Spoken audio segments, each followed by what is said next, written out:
ಕೇಂದ್ರ ಬೃಹತ್ ಕೈಗಾರಿಕೆ ಮತ್ತು ಉಕ್ಕು ಸಚಿವರಾದ ಮಾಜಿ ಮುಖ್ಯಮಂತ್ರಿಗಳು ಎಚ್.ಡಿ. ಕುಮಾರಸ್ವಾಮಿರವರು, ಮಾಜಿ ಸಚಿವರಾದ ಸಿ.ಎಸ್. ಪುಟ್ಟರಾಜು ಮತ್ತು ಜೆಡಿಎಸ್ ಮುಖಂಡರು, ಕಾರ್ಯಕರ್ತರ ಜೊತೆ ಮೇಲುಕೋಟೆ ಶ್ರೀ ಚೆಲುವನಾರಾಯಣ ಸ್ವಾಮಿ ದೇವರ ದರ್ಶನ ಪಡೆದು ಕ್ಷೇತ್ರದ ಹಲವು ಕಾರ್ಯಕ್ರಮಗಳಲ್ಲಿ ಭಾಗವಹಿಸಿದರು. Shakti news Kannada TV news bureau Madhu B Gowda, ಬೀರಶೆಟ್ಟಹಳ್ಳಿ.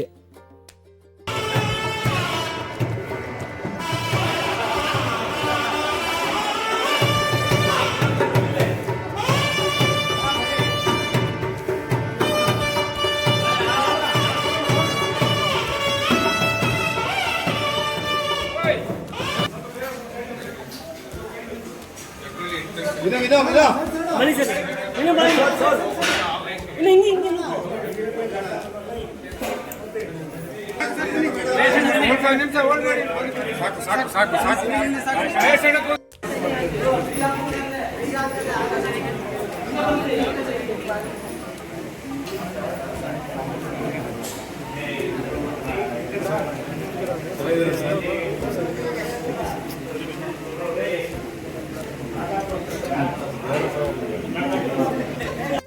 ಸಾಕು. ಮುಂದೆ ನಿಲ್ಬೇಕು.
ಯಾರು ಕಲ್ಪನೆ ಮಾಡಿ ಕೊಟ್ಟಿರ್ತಕ್ಕಂಥ ಜಾಹೀರಾತಲ್ಲ.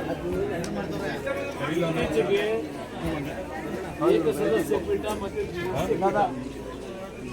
ಎರಡು ನ್ಯಾಯಾಲಯಗಳಲ್ಲಿ ಕೊಟ್ಟಿರ್ತಕ್ಕಂಥ ಫೈಂಡಿಂಗ್ಸ್ ಏನಿದೆ, ಈ ಸರ್ಕಾರ ಈ ಒಂದು ಯೋಜನೆಯ ಹೆಸರಿನಲ್ಲಿ ಹಲವಾರು ವರ್ಷಗಳು, ಇದೊಂದೇ ಸರ್ಕಾರ ಅಲ್ಲ, ಹಲವಾರು ಅಧಿಕಾರಿಗಳು ಸರ್ಕಾರ ನಡೆಸ್ತಕ್ಕಂಥವರು ಆ ಒಂದು ಕಂಪನಿಯ ಜೊತೆ ಶಾಮೀಲಾಗಿ ಆ ಫ್ರೇಮ್ವರ್ಕ್ ಅಗ್ರಿಮೆಂಟ್ ಅಂತಕ್ಕಂಥದ್ದೇನಿತ್ತು ಅದೆಲ್ಲ ಉಲ್ಲಂಘನೆ ಮಾಡಿ, ವೈಲೇಟ್ ಮಾಡಿ ಆ ಕಂಪನಿ ಮಾಲೀಕರಿಗೆ ರೆಡ್ ಕಾರ್ಪೆಟನ್ನು ಹಾಕಿ ಆ ಭಾಗದಲ್ಲಿ ಬರ್ತಕ್ಕಂಥ ರೈತರ ಭೂಮಿಗಳನ್ನು ಲೂಟಿ ಮಾಡಿ 20 ವರ್ಷಗಳಾದರೂ ಇನ್ನೂ ಆ ರೈತರ ಭೂಮಿಗಳನ್ನು ಏನು KDB ಮುಖಾಂತರ ಭೂಸ್ವಾಧೀನ ಮಾಡಿದರು. ಹಣ ಕೊಟ್ಟಿಲ್ಲ ರೈತರಿಗೆ 20 ವರ್ಷವಾದರೂ. ಆ ಭೂಮಿಗಳನ್ನು ಹಲವಾರು ಜಾಯಿಂಟ್ ವೆಂಚರ್ಗಳಿಗೆ ದೊಡ್ಡ ದೊಡ್ಡ ಕಂಪನಿ ಜೊತೆ ವ್ಯವಹಾರಗಳು ನಡೆದು ಹೋಗಿದೆ. ಅದೆಲ್ಲದರ ಹಿನ್ನೆಲೆಯಲ್ಲಿ ನ್ಯಾಯಾಲಯ ಕೊಟ್ಟಂಥ ತೀರ್ಪು, ಆ ಟೋಲ್ ಕಲೆಕ್ಷನ್ ಮಾಡ್ತಿರ್ತಕ್ಕಂಥದ್ದೇ ಇವತ್ತು ಕಾನೂನು ಬಾಹಿರ ಅಂತಕ್ಕಂಥ ತೀರ್ಪು ಕೊಟ್ಟಿದ್ದಾರೆ. ಇಷ್ಟೆಲ್ಲ ಕೊಟ್ಟರು ಈ ಸರ್ಕಾರ ಯಾವುದೇ ರೀತಿ ಕ್ರಮ ತೆಗೆದುಕೊಳ್ತಕ್ಕಂಥದ್ದಕ್ಕೆ ಯಾಕೆ ಮೌನವಾಗಿದ್ದಾರೆ? ನಿನ್ನೆ ದಿನ PWD ಸಚಿವರು ಹೇಳ್ತಾರೆ ಇನ್ನೂ 10 ವರ್ಷ ಕಂಪನಿಗೆ ಅಗ್ರಿಮೆಂಟ್ ಇದೆ ಅಂತ ಹೇಳಿ. ಯಾವ ಅಗ್ರಿಮೆಂಟ್ ಇದೆ ಸರ್? ಅಂದರೆ ನೀವು ಸರ್ಕಾರದ ಜೊತೆಯಲ್ಲಿ ಆ ಕಂಪನಿ ಜೊತೆ ನೀವು ಸೇರಿ ಕೂಲಿ ಹೊಡ್ಕೊಂಡು ಕೂತ್ಕೊಳ್ಳಿ, ರೈತರು ದಿನ ಕೋರ್ಟ್ ಮುಂದೆ ಅಲ್ಕೊಂಡು ನಿಂತಿರ್ತಾರಲ್ವಾ? ಇವತ್ತು ತೀರ್ಪು ಕೊಟ್ಟಿರೋದೇ ಇವರಿಗೆ, ಈ ಸರ್ಕಾರಕ್ಕೆ. ಈ ಸರ್ಕಾರ ಇಂಥ ವ್ಯಕ್ತಿಗಳ ಜೊತೆ ಶಾಮೀಲಾಗಿದ್ದಾರೆ. ಇವತ್ತು ಈ ಒಂದು ಸರ್ಕಾರಗಳು ನಡೆಯತಕ್ಕಂಥದ್ದು ಯಾವನೋ ಒಬ್ಬ ವ್ಯಕ್ತಿಗೆ ರಕ್ಷಣೆ ಕೊಡ್ಲಿಕ್ಕೆಲ್ಲ ಸರ್ಕಾರ ಇರೋದು, ನಾಡಿನ 6.5 ಕೋಟಿ ಜನತೆಗೆ ರಕ್ಷಣೆ ಕೊಡ್ಲಿಕ್ಕಿರೋದು ಸರ್ಕಾರ ಅನ್ನೋದನ್ನು ತೀರ್ಪು ಕೊಟ್ಟಿದ್ದಾರೆ, ಫೈಂಡಿಂಗ್ಸ್ ಕೊಟ್ಟಿದ್ದಾರೆ. ಈ ಸರ್ಕಾರ ಈ ಕಂಪನಿಗೆ ಇವತ್ತು ಸಂಪೂರ್ಣ ಶರಣಾಗತಿಯನ್ನು ಮಾಡಿದ್ದಾರೆ ಅಂತಕ್ಕಂಥದ್ದು ಒಂದು. ಈ ಸರ್ಕಾರ ಮಾಡಿರ್ತಕ್ಕಂಥ ಅವ್ಯವಹಾರಗಳ ಬಗ್ಗೆ ಕ್ಲಿಯರ್ ಕಟ್ ಹೇಳಿದ್ದಾರೆ. ಇದು ಕರ್ನಾಟಕ ರಾಜ್ಯದ ಇತಿಹಾಸದಲ್ಲೇ ಒಂದು ದೊಡ್ಡ ಮಟ್ಟದ ಸ್ಕ್ಯಾಮ್ ಅಂತಕ್ಕಂಥದ್ದು ಏನು ಹೇಳಿದ್ದಾರೆ.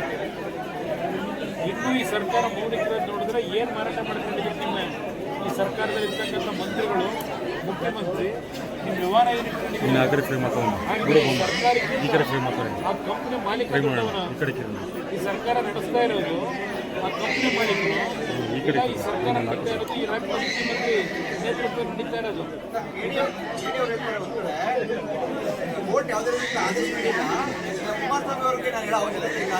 ನನಗೆ ಹೇಳ್ಬೇಕಾಗಿ ನಾನು ಅವ್ರ ಕಟ್ಕೊಂಡು ನನಗಾಗ್ಬೇಕಾಗಿರೋದು ನಾನು ಹೇಳ್ತಿರೋದು, ನಾನು ಹೇಳ್ತಾ ಇರೋದು ಈ ಸರ್ಕಾರಕ್ಕೆ ಬೇಕಿಲ್ಲ. ಸರ್ಕಾರಕ್ಕೆ ಏನು ಅವ್ರು ಡೈರೆಕ್ಷನ್ ಕೊಟ್ಟಿರೋದು ಕೋರ್ಟು ಆದೇಶ ಕೊಟ್ಟರೆ ಕಡಿಯಲ್ಲ. ಕೋರ್ಟ್ ಆದೇಶ ಕೊಟ್ಟಿರೋದು ಪ್ರಚೋದನೆ ಎಲ್ಲ ಜನ ಇಷ್ಟೊತ್ತಿಗೆ ನುಗ್ಗಬೇಕಾಗಿತ್ತು. ಅಲ್ಲ ಸರ್, ನನಗೆ ಅವರು ನೋಡಿ, ನಾನು ಯಾರಿಗೋ ಉತ್ತರ ಕೊಡಲ್ಲ ಅಂತ ರೂಟಿ ಹೊಡಿಯಕ್ಕೆ ಬಂದಿರೋನು. ರೂಟಿ ಹೊಡಿಯಕ್ಕೆ ಬಂದಿರೋ ನಮಗೆ 5 ರೂಪಾಯಿ ಹಾಕಿದಾನ ಆ ಯೋಜನೆ, 5 ರೂಪಾಯಿಗೆ ಹಾಕಿದ ನಮ್ಮ ಕೈಯಿಂದ. ರಾಜ್ಯ ಸರ್ಕಾರದ ಭೂಮಿ ಕೊಟ್ಟರು ಲೀಸ್ಗೆ 10 ರೂಪಾಯಿಗೆ. ಅದನ್ನು ತಗೊಂಡು ICICI ಬ್ಯಾಂಕಲ್ಲಿ ಹಡ ಇಟ್ಟ ರಾಜ್ಯ ಆಸ್ತಿನ ಅಲ್ಲಿ ಸಾಲ ತಂದು ಆಟ ಆಡ್ಕೊಂಡು ಕೂತಿದ್ದಾನೆ. ಇದನ್ನ ನೋಡ್ಕೊಂಡು ಇವರೆಲ್ಲ ಸರ್ಕಾರ ನಡೆಸೋದು, ಇವನಿಗೆ ಎಲ್ಲ ಮಾರಾಟ ಮಾಡ್ಕೊಂಡು ಕೂತಿದ್ದಾರೆ. ನಾನು ವಿಧಾನಸಭೆ ಕಲಾಪದಲ್ಲಿ ಕ್ಲಿಯರ್ ಕಟ್ ಹೇಳಿದ್ದೇನೆ, ಈ ಪ್ರಾಜೆಕ್ಟ್ ಸ್ಕ್ರ್ಯಾಪ್ ಸ್ಕ್ರ್ಯಾಪ್ ಯಾವಾಗ 2006 2007 ಹೇಳಿದ್ದೇನೆ, ತೆಗೀರಿ ಸದನ ಕಲಾಪ. ಇವ್ರು ಯಾರನ್ನು ಮಾಡುವಂತ ಹೇಳಲಿಲ್ಲ, ಬೆಂಬಲ ಇಲ್ಲ ನನಗೆ. 38 ಜನ MLAಗಳು, 38 ಜನ MLAಗಳು ಕಟ್ಕೊಂಡು ಎಲ್ಲಿ ಸ್ಕ್ರ್ಯಾಪ್ ಮಾಡಿದ್ರು. ಕ್ಯಾಬಿನೆಟ್ ಮುಂದೆ ತಂದೆ ಅದನ್ನ ಸಬ್ಜೆಕ್ಟ್ನ ಬಾಯ್ಕಾಟ್ ಮಾಡಿದ್ರು, ಮಾಡಕ್ಕೆ ಕೊಡಲಿಲ್ಲ. ಇವತ್ತು ನನಗೆ ಈ ನಾಡಿನ ಜನ ಇವತ್ತು 134 ಸೀಟ್ ಕೊಟ್ಟವರಲ್ಲ, ಹೇಳ್ತಾರೆ 136 138. ಆ ರೀತಿ ಈ ನಾಡಿನ ಜನ ಕೊಟ್ಟಿದ್ರೆ ಇಂಥವ್ರು ಭಾಳ ಜನ ಜೈಲಲ್ಲಿರೋರು.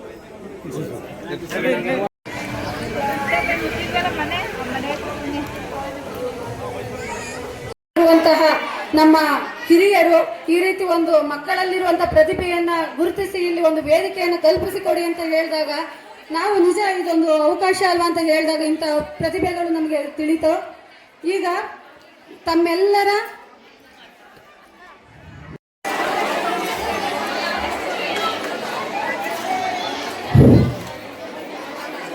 ಜನಮ ಬನ್ನಿ, ಬನ್ನಿ.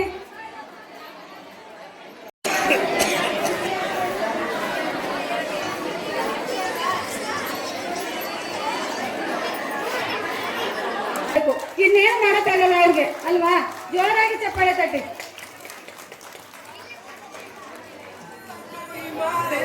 ಮಾರಮ್ಮ ತಾಯಿಯ ಸನ್ನಿಧಿಯಲ್ಲಿರುವ ಶಕ್ತಿ ಇದೆ, ಭಕ್ತರ ಒಗ್ಗಟ್ಟಿರುವಲ್ಲಿ ದೈವಾನುಗ್ರಹವಿದೆ ಎಂಬ ವಾಕ್ಯದೊಂದಿಗೆ ಅಶೋಕಣ್ಣ ಮತ್ತು ಶಿವಣ್ಣನವರು ವೇದಿಕೆಗೆ ಆಗಮಿಸಬೇಕೆಂದು ಕೋರಿಕೊಳ್ಳುತ್ತೇವೆ. ಶುಭಂ ಕರೋತಿ ಕಲ್ಯಾಣಂ ಆರೋಗ್ಯಂ ಧನ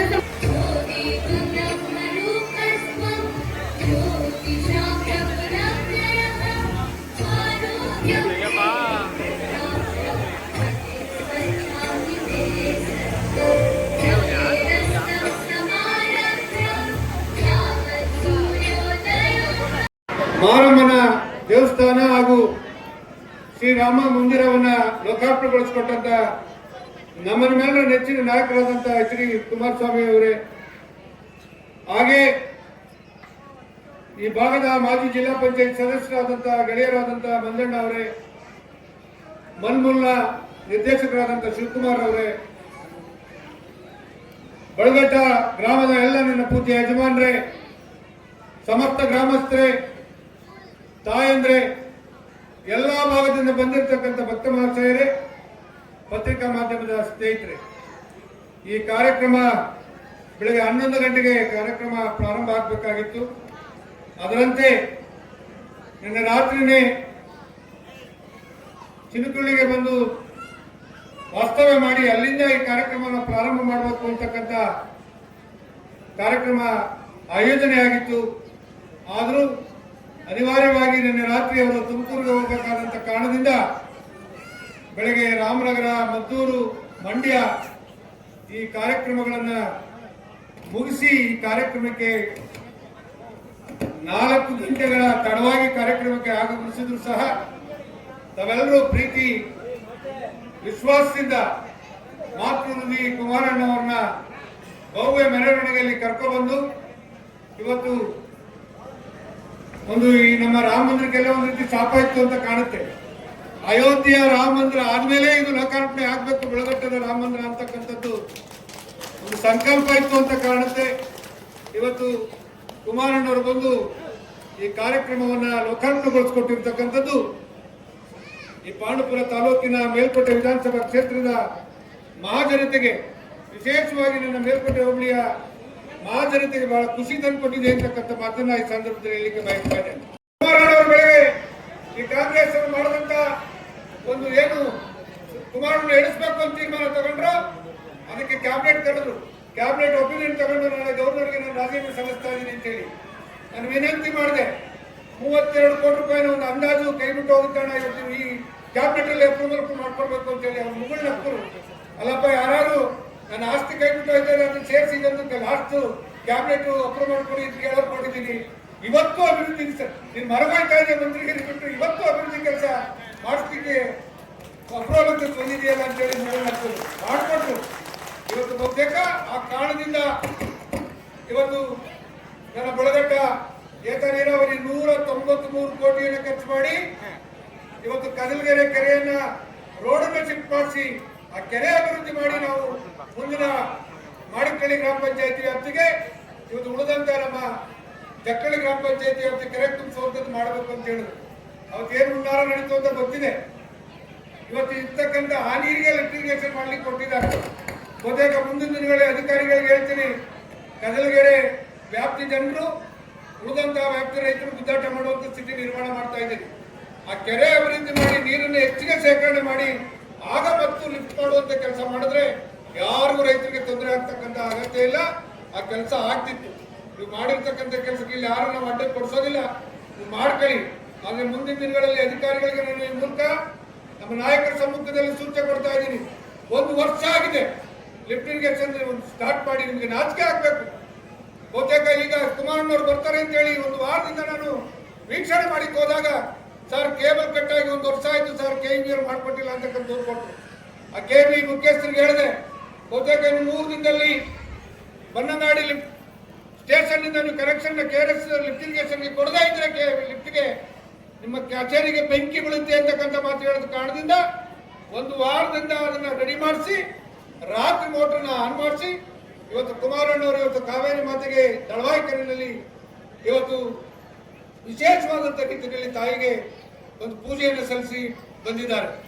ಬಂಧುಗಳೇ, ಎಂಥ ಕಠಿಣ ಪರಿಸ್ಥಿತಿಯಲ್ಲಿ 2018ರಲ್ಲಿ ಇಸ್ರೇಲ್ಗೆ ಹೋಗಿ ಇಂಥ ಕಠಿಣವಾದಂತಹ ಪರಿಸ್ಥಿತಿ ಇದ್ದಂಥ ಸಂದರ್ಭದಲ್ಲಿ ನನ್ನ ರೈತರಿಗೆ ಯಾವ ರೀತಿ ನೀರು ಉಳಿಸುವಂತ ಒಂದು ಕಾರ್ಯಕ್ರಮ ಕೊಡಬೇಕು ಅಂತೇಳಿ ಬಹುತೇಕ ಬಾಂಬೆ ಏರ್ಪೋರ್ಟ್ ಇಂದ ಇಲ್ಲಿ ಇಸ್ರೇಲ್ಗೆ ಪ್ರಯಾಣ ಮಾಡುವಂತ ಸಂದರ್ಭದಲ್ಲಿ ಅವರ ನೇತೃತ್ವದಲ್ಲಿ ನಾವು ಬಸವರಾಜ ಹೊರಟ್ಟಿಯನ್ನು ಇನ್ನೊಂದಿಬ್ಬರು ಮುಖಂಡರುಗಳು ಪ್ರಯಾಣ ಮಾಡುವಂತ ಸಂದರ್ಭದಲ್ಲಿ ಆ ಗೇಟ್ ಚೇಂಜ್ ಆಗೋಯ್ತು. ನಮಗೆ ಅವ್ರನ್ನ ಪ್ರೋಟೋಕಾಲ್ ಪ್ರಕಾರ ಗೇಟ್ ತಂದು ಬಿಟ್ರು. ಅಲ್ಲಿದ್ದಂತ ಪೊಲೀಸ್ ಆಫೀಸರ್ಸು ಇನ್ನೇನು ಫ್ಲೈಟ್ ಹತ್ತುತ್ತಾರಲ್ಲ ಅಂತೇಳಿ ಅವ್ರು ಮೂವ್ ಆಗ್ಬಿಟ್ರು.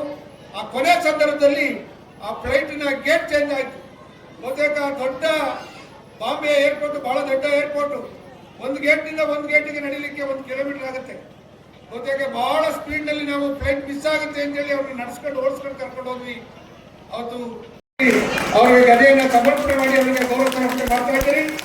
ಮತ್ತೆ ಹೇಳಿದ್ರು, ಯಾವಾಗ ಇವತ್ತು ಓಪನ್ ಕವಚವನ್ನ ಅದಕ್ಕೆ ತರಿಸ್ಕೊಡ್ತಾ ಇದ್ದೀವಿ, ಯಾವಾಗ ಗದೆ ಎತ್ತಬೇಕು ಅವಾಗಲೇ ಎತ್ತಿ ಕುಮಾರಣ್ಣ ಅಲ್ಲಿ ಗಂಟ ಗದೆ ಆ ಕವಚದ ಒಳಗಿರಲಿ ಅಂತ ಹೇಳಿ ಗ್ರಾಮದ ಎಲ್ಲ ಸಮಸ್ತ ಗ್ರಾಮಸ್ಥರು ಅಭಿನಂದಿಸುವಂತ ಒಂದು ಕಾರ್ಯಕ್ರಮವನ್ನು ಹಾಕೊಂಡಿದ್ದೀರಿ. ಇನ್ನು ನಾವು 3 ಕಾರ್ಯಕ್ರಮ ಮುಗಿಸಿ ಇವತ್ತು ಅವರು ಮೈಸೂರಲ್ಲಿ ಇವತ್ತು ಬಹಳ ದೊಡ್ಡ ಕಾರ್ಯಕ್ರಮ. ಆದರ್ಶ ದಂಪತಿಗಳಾಗಿ ಚೆನ್ನಮ್ಮ ಅವರು ಇವತ್ತು ಅವರ ದೇವೇಗೌಡಾಜಿಯವರ ಜೊತೆ 72 ವರ್ಷಗಳಕ್ಕಿಂತ ಅಧಿಕವಾಗಿ ತಾಯಿಗೆ ಮಕ್ಕಳಾಗಿ ಈ ನಾಡಿನ ಜನತೆಗೆ ಅನುಪೂರ್ಣವಾಗಿ ಸೇವೆಯಾಗಿ ಅವ್ರು ಕೊಟ್ಟಂತ ಒಂದು ಅವರ ಕೈ ಅಂತುತ್ತಾ ನಾವು ಯಾವತ್ತೂ ಮರೀಲಿಕ್ಕೆ ಸಾಧ್ಯ ಇಲ್ಲ. 5 ಗಂಟೆಗೆ ನಾವು ಆ ಕಾರ್ಯಕ್ರಮಕ್ಕೆ ಪಾಂಡವಪುರದಲ್ಲಿ ಬಡವರ ಮಕ್ಕಳ ಒಂದು ಶಾಲೆಯನ್ನ ಲೋಕಾರ್ಪಣೆಗೊಳಿಸಿ ಹೋಗಬೇಕಾಗಿದೆ. ಅಂತಿಮವಾಗಿ ಗ್ರಾಮಸ್ಥರ ಒಂದು ಗೌರವ ಸಮರ್ಪಣೆ ಸ್ವೀಕಾರ ಮಾಡಿ ಕುಮಾರಣ್ಣವರು ಸಭೆಯನ್ನು ಕುರಿತು ಮಾತಾಡ್ತಾರೆ. ಹಾಗಾಗಿ ಅದಕ್ಕೆ ಅನುವು ಮಾಡಿಕೊಡ್ಬೇಕು ಅಂತೇಳಿ ವಿನಂತಿ ಮಾಡ್ತಾ ಕುಮಾರಣ್ಣ ಅವರಿಗೆ ಗೌರವ ಸಮರ್ಪಣೆ ಮಾಡಬೇಕು ಅಂತೇಳಿ ಸಮಸ್ತ ಗ್ರಾಮಸ್ಥರ ಊರಿನ ಪೂಜೆ ಯಜಮಾನರಲ್ಲಿ ವಿನಂತಿ ಮಾಡ್ತೇನೆ. ಮಾನ್ಯ ಕೇಂದ್ರ ಸಚಿವರಾದ ಎಚ್.ಡಿ. ಕುಮಾರಸ್ವಾಮಿ ಅವರ ಸೇವೆಗೆ ಬಲಿಘಟ್ಟ ಗ್ರಾಮಸ್ಥರ ಹೃದಯಪೂರ್ವಕ ಕೃತಜ್ಞತೆಯ ಅಭಿನಂದನೆ ಸಲ್ಲಿಸುವ ಕ್ಷಣ. ಜೋರಾದ ಚಪ್ಪಲೆಯ ಮೂಲಕ ನಾವೆಲ್ಲರೂ ಈ ಸಂಭ್ರಮದ ಕ್ಷಣಕ್ಕೆ ಸಾಕ್ಷಿಯಾಗೋಣ. ಇದು ಕೇವಲ ಬೆಳ್ಳಿಗದೆ ಸಮರ್ಪಣೆಯ ಕ್ಷಣವಲ್ಲ, ಇದು ಬಲಿಘಟ್ಟದ ಮಣ್ಣಿನ ಋಣ. ಶಿಕ್ಷಕರ ಸಂಲಾಭವನಕ್ಕೆ ಕೊಟ್ಟಿದ್ದಾರೆ. ಒಂದು ದೊಡ್ಡ ಕಾರ್ಯಕ್ರಮ ಇಟ್ಕೊಳ್ಳೋಣ. ದಯಮಾಡಿ ಅಣ್ಣವರ ಅವಕಾಶ ಮಾಡಿ ಮಾತಾಡಿ. ಅಷ್ಟೇ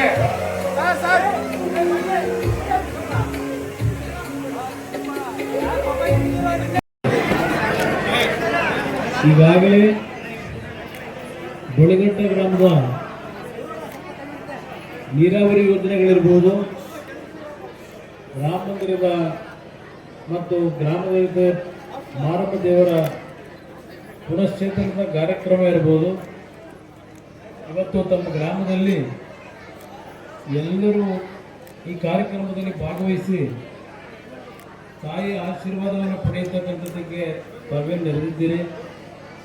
ಪ್ರಥಮವಾಗಿ ಮಾರಮ್ಮ ದೇವಿ ತಮ್ಮೆಲ್ಲರ ಕುಟುಂಬಗಳಿಗೆ ಸುಖ, ಶಾಂತಿ, ನೆಮ್ಮದಿಯ ಬದುಕನ್ನು ಕರುಣಿಸಲಿ ಅಂತಕ್ಕಂಥ ದೇವರಿಗೆ ಪ್ರಾರ್ಥನೆಯನ್ನು ಸಲ್ಲಿಸ್ತಾ, ಬಹುಶಃ ಪುಟ್ಟರಾಜಣ್ಣ ಅವರು ಈಗ ಸುದೀರ್ಘವಾಗಿ ಮಾತನಾಡಿದ್ದಾರೆ. ಅವರಿಷ್ಟು ಸುದೀರ್ಘವಾಗಿ ಯಾವಾಗಲೂ ಮಾತಾಡ್ತಿರಲಿಲ್ಲ. ಇವತ್ತೇ ತಮ್ಮೆಲ್ಲರ ಉದ್ದೇಶಿಸಿ ಸುದೀರ್ಘವಾಗಿ ಮಾತನಾಡಿರ್ತಕ್ಕಂಥ ಅಭಿವೃದ್ಧಿ ಅಂದರೆ ಪುಟ್ಟರಾಜಣ್ಣ ಅಂದರೆ ಅಭಿವೃದ್ಧಿ ಅಂತಕ್ಕಂಥದ್ದು ಅವರ ಒಂದು ಕಾರ್ಯಗಳಿಂದ ತಾವೆಲ್ಲ ಗಮನಿಸಿದ್ದೇವೆ. ಬರೀ ಅಭಿವೃದ್ಧಿಗಷ್ಟೇ ಅಲ್ಲ, ಈ ಒಂದು ಪಾಂಡುಪುರ ಕ್ಷೇತ್ರದಲ್ಲಿ ಯಾವುದಾದರೂ ಒಂದು ಕುಟುಂಬದಲ್ಲಿ ಏನಾದರೂ ಒಂದು ಸಣ್ಣ ಸಮಸ್ಯೆಗಳಾದರೆ, ದುರಂತಗಳಾದರೆ ತಕ್ಷಣ ಅವರು ಎಲ್ಲೇ ಇದ್ದರೂ ಮನೆ ಮಗನ ರೀತಿಯಲ್ಲಿ ಬಂದು ನಿಮ್ಮ ಸೇವೆ ಮಾಡ್ತಕ್ಕಂಥ ಒಂದು ದೊಡ್ಡ ನಡವಳಿಕೆಯನ್ನು ಅವರ ಜೀವನದಲ್ಲಿ ಅಳವಡಿಸ್ಕೊಂಡಿರ್ತಕ್ಕಂಥ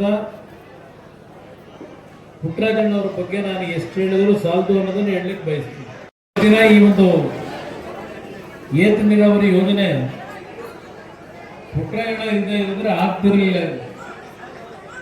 ಅವರು ಸಣ್ಣ ನೀರಾವರಿ ಸಚಿವರಾಗಿ ಪ್ರತಿನಿತ್ಯ ತಾಲೂಕಿನ ಜನತೆಯ ಋಣ ತೀರಿಸಲಿಕ್ಕೆ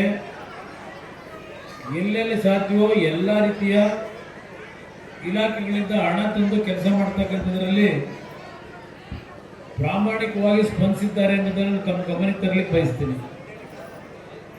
ಇವತ್ತು ಗ್ರಾಮದ ಸಮಸ್ತ ತಂದೆ ತಾಯಂದಿರು ಮೆರವಣಿಗೆ ಮುಖಾಂತರ ನಮ್ಮನ್ನೆಲ್ಲ ಕರ್ಕೊಂಡ್ಬಂದ್ರಿ.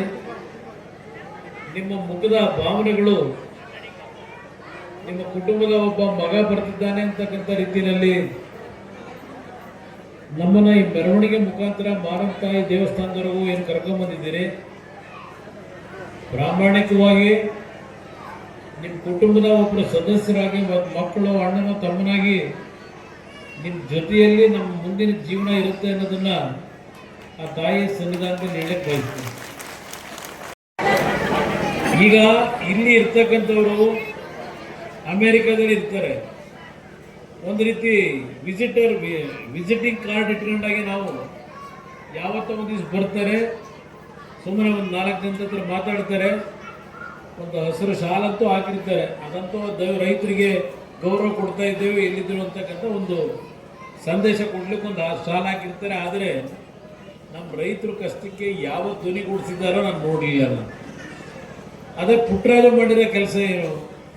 ಇವತ್ತು ಈ ತಾಲೂಕಿನಲ್ಲಿ ರಸ್ತೆ ನೋಡಿ, ಮಕ್ಕಳಿಗೆ ಓದ್ತಕ್ಕಂಥ ಶಿಕ್ಷಣ ಶಾಲೆಗಳು ನೋಡಿ, ಇವತ್ತು ಎಲ್ಲ ರೀತಿ ದೇವಸ್ಥಾನಗಳು, ನಾನು ಹೇಳ್ತಾ ಹೋದರೆ ಅವ್ರು ಮಾಡಿರ್ತಕ್ಕಂಥ ಹಲವಾರು ಕೆಲಸಗಳು ಹೇಳ್ಬೋದು.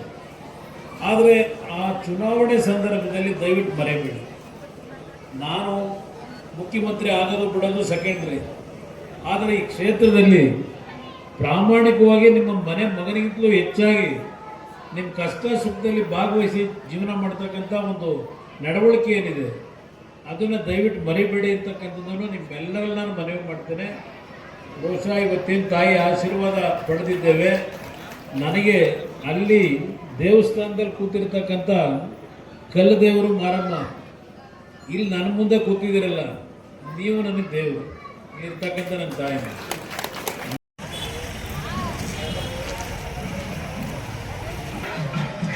ಹಾಗೆ ನೂತನ ಗಣಕಯಂತ್ರ ಕೊಠಡಿಯ ಉದ್ಘಾಟನೆ ನಮ್ಮ ಶ್ರೀಯುತರು ಮಾಡಲಿದ್ದಾರೆ. ಇನ್ನು ಈ ಗಣಕ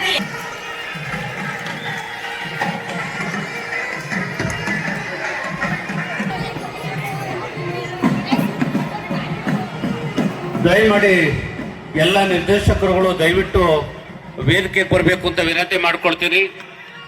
ವಿದ್ಯಾಸಂಸ್ಥೆಯ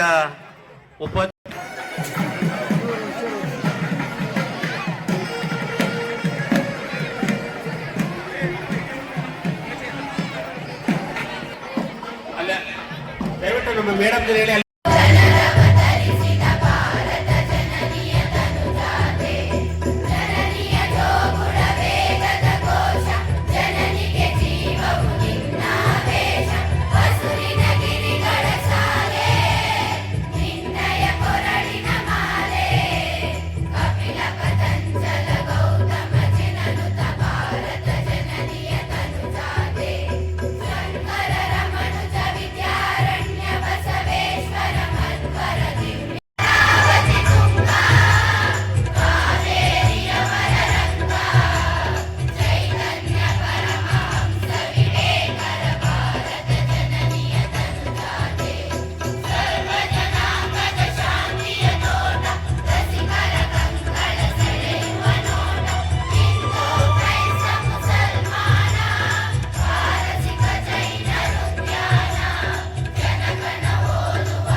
ಎಲ್ಲ ಗಣ್ಯರು ಈ ಒಂದು ವೇದಿಕೆ ಉದ್ಘಾಟನಾ ಕಾರ್ಯಕ್ರಮಕ್ಕೆ ಸಹಕರಿಸಬೇಕಾಗಿ ಕೇಳಿಕೊಳ್ಳುತ್ತೇನೆ.